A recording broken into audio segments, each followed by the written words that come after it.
Hey guys, పనస బిర్యానీ పనస కర్రీయే కాకుండా ఇలా ట్రై చేయండి. యమ్ యమ్ యమ్మీ అంటారు.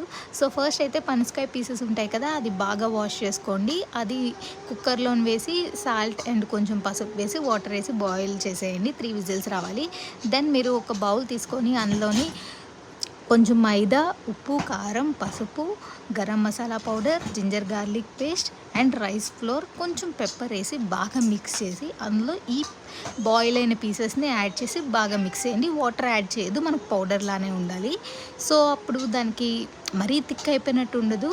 సో అలా అవుతుంది కదా, అది ఆయిల్లో ఫ్రై చేసేయండి. చూడండి ఎంత బాగా వచ్చిందంటే టేస్ట్ చూస్తే వారెవా సూపర్ అనిపించింది. నేను ఫ్రై చేస్తూనే తినేసాను, నాకైతే చాలా బాగా నచ్చింది. ఎవరైతే పనస బిర్యానీ ఇష్టపడతారో వాళ్ళకైతే ఇది బాగా నచ్చుతుంది. వన్స్ మీరు కూడా ట్రై చేయండి ఈవినింగ్ స్నాక్గా. మీ ఇంట్లో కిడ్స్ ఉన్న వాళ్ళకి కూడా పెట్టండి, వాళ్ళు కూడా తింటారు. నేనైతే కొంచెం కెచప్ వేసుకొని మయోనీస్ వేసుకొని హ్యాపీగా నా స్నాక్ని నేను ఎంజాయ్ చేశాను. ఫస్ట్ టైం కానీ నా వీడియోస్ చూస్తే ప్లీజ్ సబ్స్క్రైబ్ చేసుకోండి. Thanks for watching. Take care, bye, see you soon. Subscribe చేసుకోవడం మాత్రం మర్చిపోకండి. Take care.